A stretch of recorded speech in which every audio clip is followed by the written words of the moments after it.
¿Cómo les va? Bienvenidos a un nuevo programa de Fórum Jurídico Fiscal. Rápidamente tenemos que comenzar con el contenido en el día de hoy. Una entrevista muy esperada, un lujo realmente para nosotros.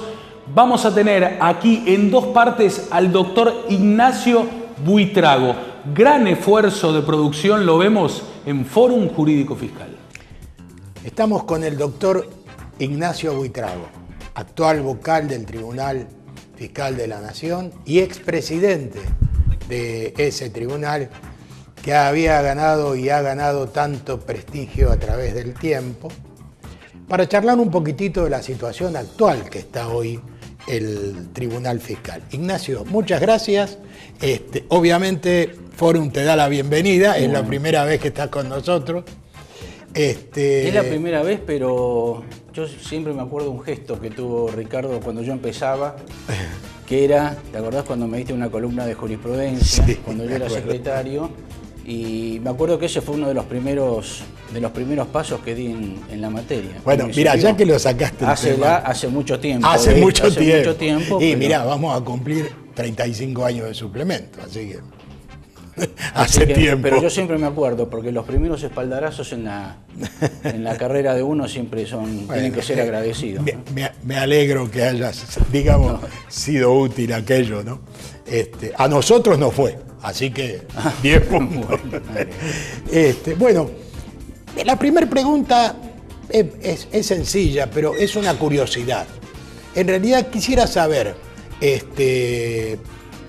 el blanqueo, la moratoria, ¿en qué medida limpió al Tribunal Fiscal? No, la verdad que en lo que hace a la cantidad de expedientes que estaban en trámite y que se acogieron a la moratoria, hubo una gran cantidad, tanto en condonaciones de multas como en desistimientos y el plan de facilidad de pago en lo que hace a los ajustes. Yo calculo que hay un 30% menos de expedientes, o sea que tuvo significativo. Mucho éxito. Obviamente que eso depende de las salas y de las vocalías donde estaba tramitando, porque aquellas salas que tenían más stock de expedientes, obviamente proporcionalmente se vio más favorecida por el stock. Aquellas salas, como la nuestra, claro, está en orden, digamos, el porcentaje menor. Pero haciendo un promedio es el 30% más o menos. No, la verdad que es significativo. Que es muy importante. Sí, Inclusive expedientes que ya habían sido resueltos por el tribunal y estaban apelados, también ahí tuvo una merma. O sea que yo creo que la Cámara también se vio favorecida claro, con la cantidad de expedientes en stock, claro, digamos. Sí. Y pasando, digamos, directamente al tribunal como institución, digamos, ¿no? Hoy, ¿cómo anda? ¿Qué carencias puede llegar a tener? Sobre todo porque hay todavía vocalías que no están cubiertas. Bueno, sí, justamente. El tribunal sigue cumpliendo, yo creo que eficazmente, su rol en cuanto al control de legitimidad de todo el accionar del Fisco Nacional. Es decir, ese objetivo primitivo que ha originado la creación del tribunal, yo creo que está plenamente vigente. Ahora, en los últimos años, en la última década, se produjeron cambios bastante significativos dentro del tribunal, que como todo cambio fueron buenos o fueron en algunos casos malos. Pero, y viene muy bien la pregunta que vos me hacés, porque ahora que se está debatiendo la reforma tributaria, y dentro de la reforma tributaria, la ley 1183, y más específicamente el título 2, es decir, el que regula el tribunal, yo creo que más allá de cualquier retoque o reforma que uno podría pensar en la estructura o en el procedimiento mismo en el tribunal, yo creo que hoy básicamente el problema del tribunal es la falta de integración de sus vocalías. Yo creo que ese es el gran problema. Hasta me animaría a decir, no toquemos mucho el procedimiento en el tribunal. Lo que sí hay que integrarlo. Y te cuento, en el sector impositivo, dentro del ámbito de la competencia impositiva, de las 12 vocalías están vacantes 7. Es decir, hay 5 vocales en el ambiente impositivo. Y es más... Eso es un recargo de trabajo. Es un recargo de trabajo y es, sobre todo para los secretarios, que es el que tiene que llevar la jurisprudencia de cada uno de los vocales se ve comprometido, porque Claro. justamente tienen que ajustarse al vocal subrogante que en ese momento está integrando esa sala. Entonces, este es un gran problema, aparte del cúmulo de trabajo que hay. Hay un rumor que se está trabajando hoy Sí. desde el Ministerio. Sí, se está de trabajando Hacienda. y sé que va a pasos acelerados y tengo la certeza que va a lograr una buena integración futura del tribunal. Yo creo que eso es importante, porque te cuento, te repito, mejor dicho, de las 12 vocalías impositivas, estamos nada más que 5 en funciones, y de las 9 vocalías aduaneras hay 3 vacantes. Entonces todo eso es algo que hay que completar. Yo creo que se está trabajando muy bien, pero los que vivimos adentro del tribunal, eso evidentemente trae aparejado problemas. ¿Y pensás que esto se podría llegar a completar después de las elecciones? Son procesos largos, pero yo creo que antes de fin de año podemos Puede llegar ser a que tener ya- noticias. Sí. Bueno, Eso me parece muy importante, y sé que se está trabajando con mucha seriedad, mucha responsabilidad. Vamos y a en ver la qué- estructura propiamente dicha, digamos, Y en la estructura- en las carencias, más allá de lo humano, ¿qué otras carencias tiene hoy? Tocaste un tema que yo quería comentarlo porque creo que realmente es importante. Mira, el tribunal, en cuanto a planta permanente, en cuanto a la estructura teórica del tribunal, son 250 cargos. De esos 250 cargos, de planta permanente hay 50 funcionarios y los 200 restantes son contratados. Es decir, yo creo que este es un gran problema porque directamente afecta a la carrera administrativa. Claro, lógico. Yo creo que una institución como el Tribunal Fiscal, que se ha nutrido de excelentes profesionales, que han empezado los escalones desde abajo, había una carrera administrativa que respetar. Y eso trae aparejado varios problemas. El primero, yo creo que es clarísimo y uno lo ve en evidencia todos los días, es que hay funcionarios que están cumpliendo funciones por ejemplo, a nivel de secretario, a nivel de relator, y están con un escalafón muy abajo. Claro. Entonces, eso trae problemas en cuanto al incentivo, obviamente, y en cuanto al progreso de la carrera administrativa. Y a lo cual se le agrega otro tema no menor, que esos contratados, que dicho sea de paso, contratados excelentes profesionales, muchas veces cobran igual o más que uno de planta permanente, con funciones de planta permanente. Entonces yo creo que es injusto. Yo creo que hay que fundamentalmente llamar a concurso para cubrir los cargos vacantes, y ahí en un concurso transparente acceder, ¿no? Y tener una verdadera carrera administrativa. Ahora, el tema de la carrera administrativa me parece que es una falencia que hay yo te diría, en toda la administración pública. Creo que es el gran mal de la administración pública no haber respetado la carrera administrativa, por lo menos hasta el cargo de subsecretario. Después de ahí en adelante, que los políticos elijan. Pero hasta ahí, para mí, me parece que debe ser. Te voy a hacer una pregunta. No me la contestes, porque vamos a hacer un pequeño corte y luego me la vas a contestar. En esas modificaciones de la ley de procedimiento o por otra norma legal, ¿no hay que implementar delegaciones en el interior del país? No me contestes nada.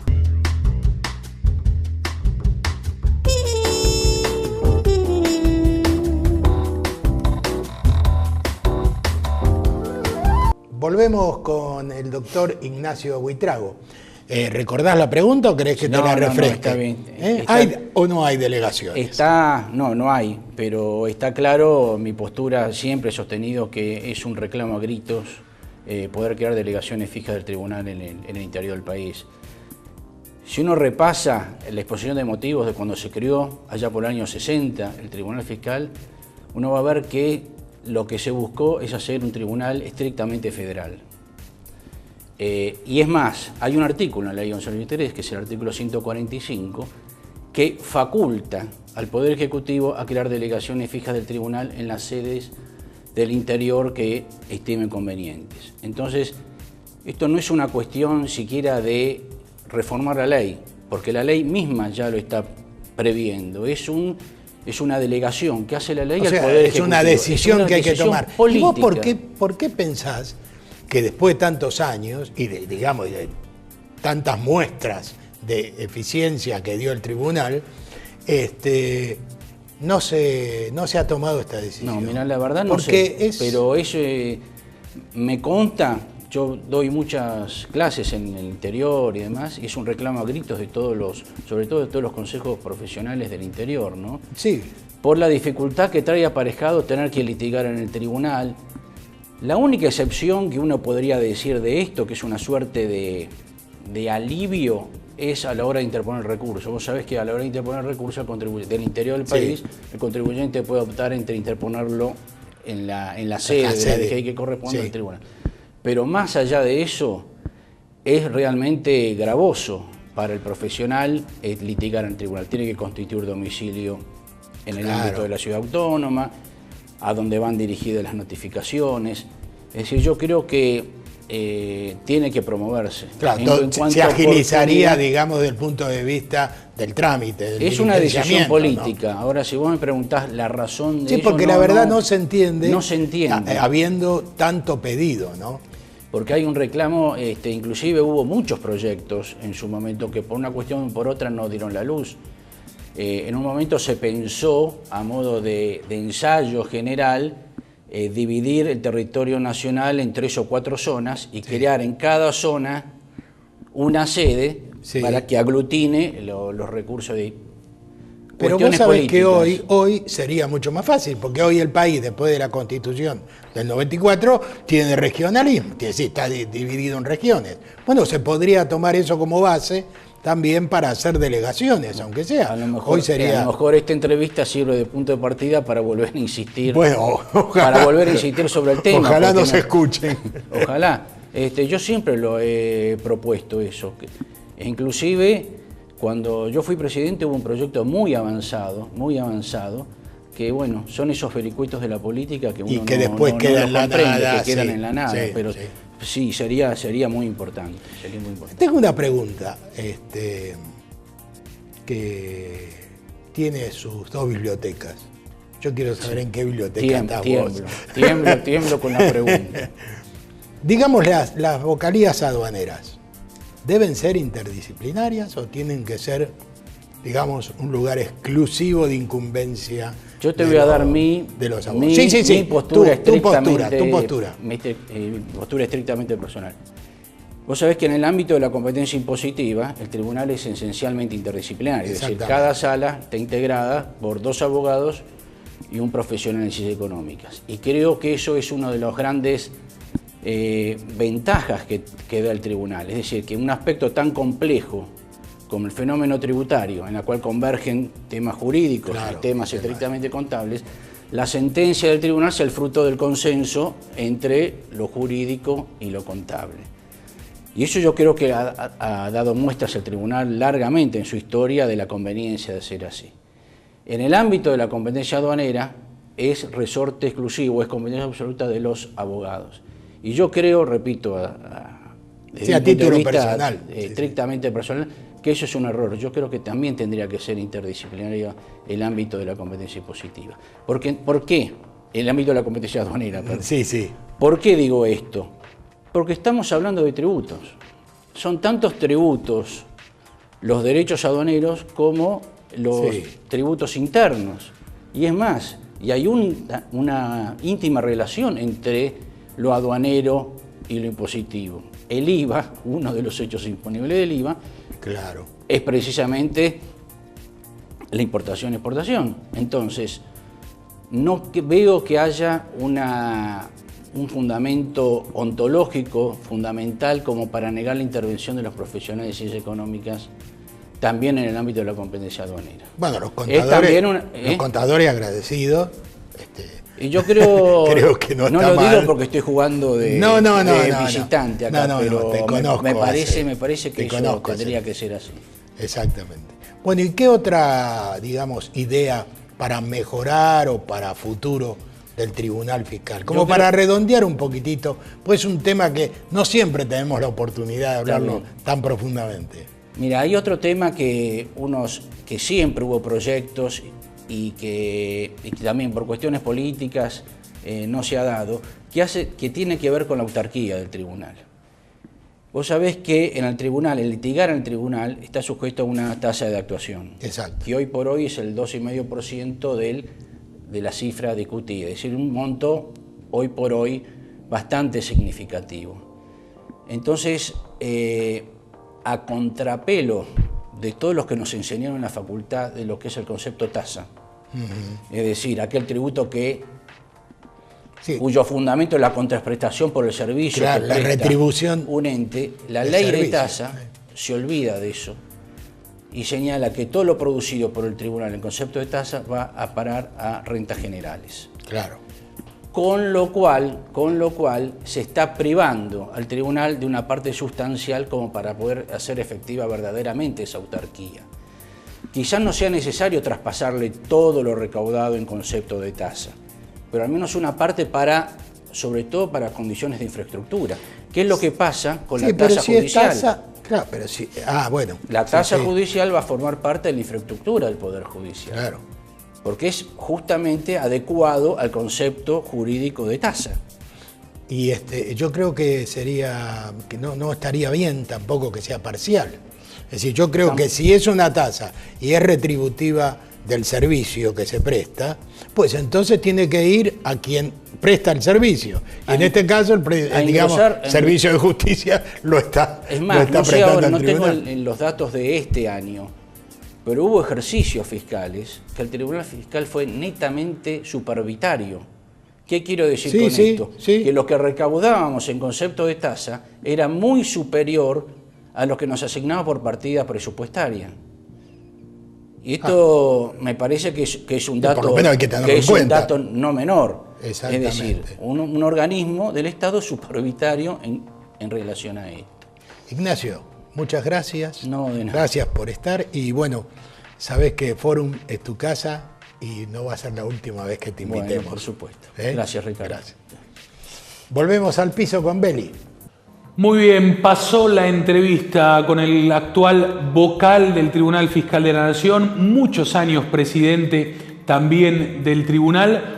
Una excelente entrevista, un gran trabajo de producción del doctor Ricardo Ferraro en la ciudad autónoma de Buenos Aires. Ahora, para continuar con el programa, vamos a ir al encuentro del doctor Osvaldo Balán, contador pena, tema muy interesante, ¿no? Estamos hablando de devengado exigible. Vamos a ver nuevamente un amigo de la casa, el doctor Osvaldo Balán, en Fórum Jurídico Fiscal. Hoy vamos a hablar de otra alternativa de planificación fiscal e impuesto a las ganancias, que tal vez no sea la más utilizada, pero bueno, es conveniente hacer un repaso de la misma para ver cuándo y cómo puede llegar a servir. Y se trata del criterio, la opción del devengado exigible, que bueno, existe desde épocas pretéritas o prehistóricas en la ley de impuesto a las ganancias y en la ley de impuesto a los réditos también. Y uno diría, esta opción que es válida para la tercera categoría, los sujetos empresa, implica un diferimiento. Todo lo que es diferimiento es, como sabemos, conveniente. Está en el artículo 18 de la ley y también en el artículo 23 del reglamento. El artículo 18 de la ley es el que establece, entre otras cosas, la imputación de la renta al año fiscal, ¿sí?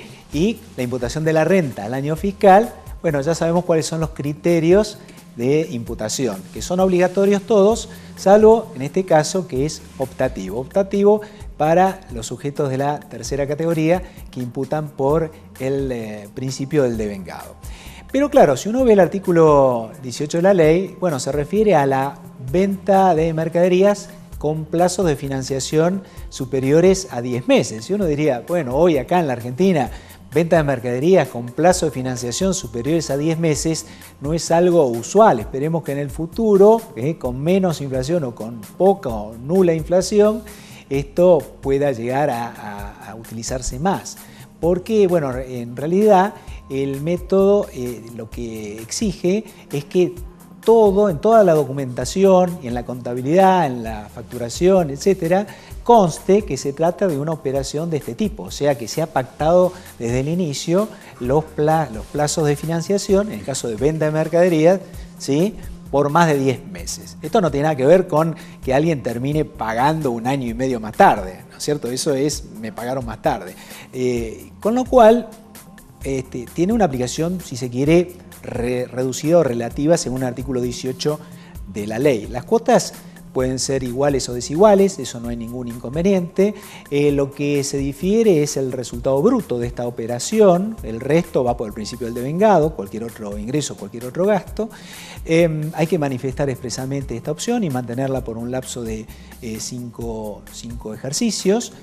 Pero lo interesante, desde mi punto de vista, está en la ampliación que establece el artículo 23 del decreto reglamentario, porque la ley autoriza al reglamentador, a ampliarlo a otros bienes, y así lo ha hecho el reglamento en su artículo 23, que dice que la opción es válida para la venta de cualquier otro bien, ¿sí?, en tanto y en cuanto las cuotas sean exigibles en más de un periodo fiscal. Entonces uno podría imaginarse que si se trata, por ejemplo, de la venta de un inmueble que se materializa en el mes de diciembre, resulta que podemos tener inclusive hasta 2 cuotas, la cuota de diciembre y la cuota del mes de enero, ¿sí? Entonces que se difiera parcialmente el resultado al ejercicio siguiente. Y se ha presentado alguna cuestión con respecto al tema de las cesiones de derechos. Ahí tenemos un par de fallos al respecto, porque ¿qué significa venta de bienes? Los bienes pueden ser tangibles o intangibles. Hay un fallo del Tribunal Fiscal en las causas Montes de Paz, ¿sí?, se trata de un cementerio privado. El cementerio privado no es que vende la tierra, sino el derecho a ser utilizado por una cierta cantidad de años. Entonces hay cuotas, ¿sí?, y se discutía si podía o no ir por el devengado exigible, o sea, imputar el resultado bruto en función al artículo 23 del reglamento. El fisco opinó que no, pero bueno, con un criterio erróneo, porque claramente el artículo 23 comprende a las cesiones de derechos, comprende a los intangibles, y ahí también tenemos otro antecedente que es la causa Alto Palermo, vinculado con el derecho de admisión, que además de cobrar alquileres a los locales, lo que les cobra Alto Palermo o cualquier shopping es el derecho a entrar, el derecho a participar, pague por pertenecer. Ahí pretendió el contribuyente imputar en función a los alquileres, lo cual era erróneo, y después fue por el criterio del devengado exigible con este derecho de admisión. Gana en primera instancia y pierde en cámara, pero en realidad pierde en cámara por un tema formal, que no es tan formal, porque lo que exige la ley es que la opción se manifieste. Entonces, al no haber manifestado la opción, pretender que era tácita, pierde por esta cuestión. Si se venden acciones, si es una sociedad anónima que tiene un importante paquete accionario, y bueno, entonces claramente podría ir por devengado exigible. Seguramente será una operación de mucha significación, seguramente se pactarán cuotas y claramente la opción de devengado exigible es muy conveniente en estas cuestiones. Y habrá que imaginarse que otros casos pueden llegar a servir para esta cuestión. El artículo 23 del reglamento contempla también una situación muy puntual, que se trata de obras de largo aliento, ¿no? Por ejemplo, autopistas, autovías, donde tienen duraciones superiores al año y se termina cobrando a partir de cierto momento las cuotas. Y también se discutió si se aplicaba o no el devengado exigible en intereses de obra pública, pero ahí hay un fallo que es Dicasa, que evidentemente no tiene que ver con esta historia, porque los intereses se deben devengar en función al tiempo transcurrido y no como se dijo en algún momento, un dictamen 91 del 2006 del Procurador del Tesoro, que aplicaría algo parecido al tema de una certificación de obra. O sea que es un tema puntual, pero hay que tenerlo en cuenta, es un diferimiento interesante. Si, por ejemplo, se venden inmuebles y no se ejerce la opción de venta y reemplazo, y también en el caso de venta de acciones, cesiones de derechos, etc. Así que, espero que estos comentarios hayan sido de utilidad.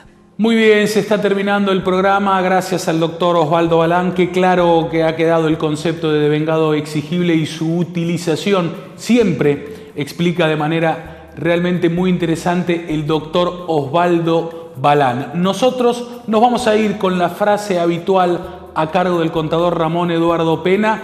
Los despedimos y los esperamos dentro de 7 días para una nueva emisión de Fórum Jurídico Fiscal.